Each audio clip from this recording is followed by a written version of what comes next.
Assalamualaikum warahmatullahi wabarakatuh. Kami dari kelompok 2 akan mempresentasikan ragam dan laras bahasa.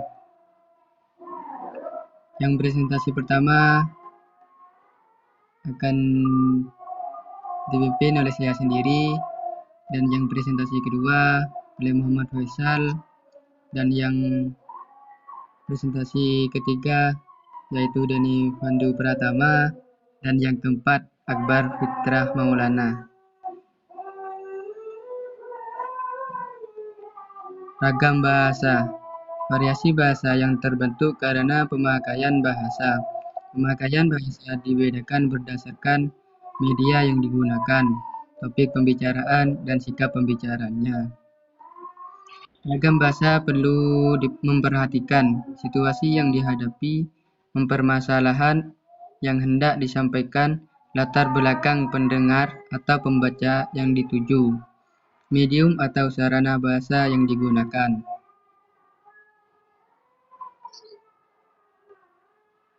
Ragam bahasa berdasarkan situasi pemakaiannya.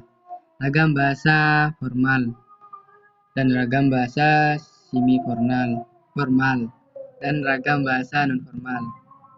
Ciri ragam bahasa formal digunakan dalam situasi resmi. Ragam formal atau ragam baku mengikuti kaidah atau aturan kebahasaan. Bahasa baku tidak dapat digunakan untuk segala keperluan, tetapi hanya untuk 1. Komunikasi resmi, 2. Wacana teknis, 3. Pembicaraan di depan khalayak ramai, dan pembicaraan dengan orang yang dihormati.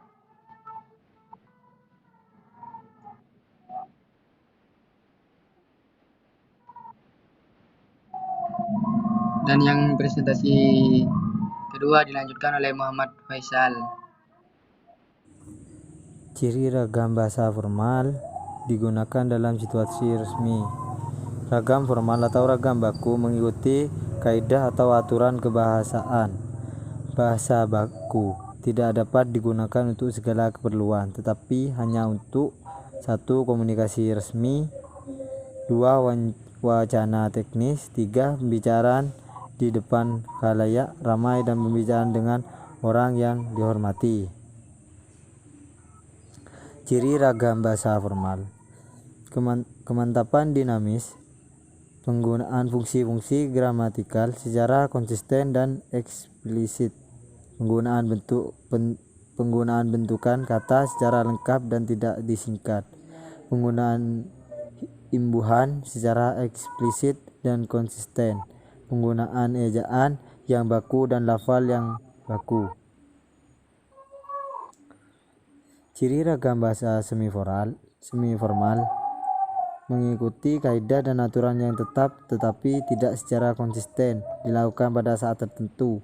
Sebagai contoh yaitu bahasa jurnalistik, di mana biasanya pembaca berita biasanya membacakan beritanya, tidak selalu dengan kata-kata yang baku, melainkan di tengah kata-kata baku yang mereka ucapkan terselip kata-kata yang bisa kita ucapkan sehari-hari atau bahasa santai.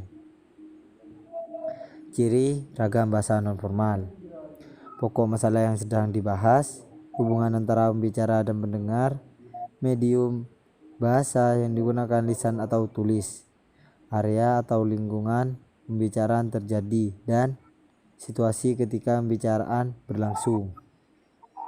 Assalamualaikum warahmatullahi wabarakatuh. Perkenalkan, nama saya Denny Pandu Pratama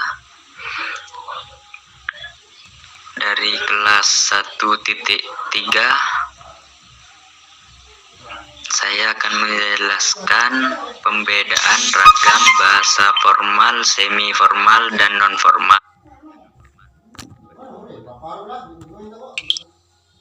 Bergantung pada topik yang dibahas, hubungan antar pembicara dan pendengar, medium yang digunakan lisan atau tulis, area atau lingkungan pembicaraan terjadi, situasi ketika pembicaraan berlangsung. Perbedaan antara ragam bahasa formal dan non-formal. Penggunaan kata sapaan dan kata ganti, misalnya saya atau gue. Penggunaan imbuhan afiksasi. Awalan prefiks, contohnya menyapu-nyapu.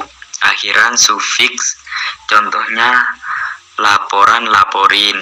Awalan dan akhiran simulfiks, contohnya menemukan, nemuin. Imbuhan terpisah konfiks, contohnya kesalahan, nyalahin. Perbedaan antara ragam bahasa formal dan non-formal. Penggunaan unsur fati persuasi lebih sering muncul dalam ragam bahasa non-formal seperti si, de, lo, ko, dan lain-lain. Penghilangan unsur atau fungsi kalimat s, p, o, pel, ket dalam ragam bahasa nonformal yang mengganggu penyampaian suatu pesan, misalnya penghilangan subjek kepada hadirin harap berdiri. Penghilangan predikat laporan itu untuk pimpinan. Penghilangan objek RCTI melaporkan dari Medan. Ragam bahasa berdasarkan mediumnya. 1. Ragam bahasa lisan, bahasa yang dilafalkan langsung oleh penuturnya kepada pendengar atau teman bicaranya. Ragam bahasa lisan ini ditentukan oleh intonasi dalam pemahaman maknanya. 2. Ragam bahasa tulis. Ragam bahasa tulis adalah ragam bahasa yang ditulis atau dicetak dengan memperhatikan penempatan tanda baca dan ejaan secara benar, penggunaan bahasa dan laras. Bahasa dalam penulisan karangan ilmiah berupa ragam bahasa formal, ragam bahasa tulis, ragam bahasa lisan, laras bahasa ilmiah berbahasa dengan baik dan benar.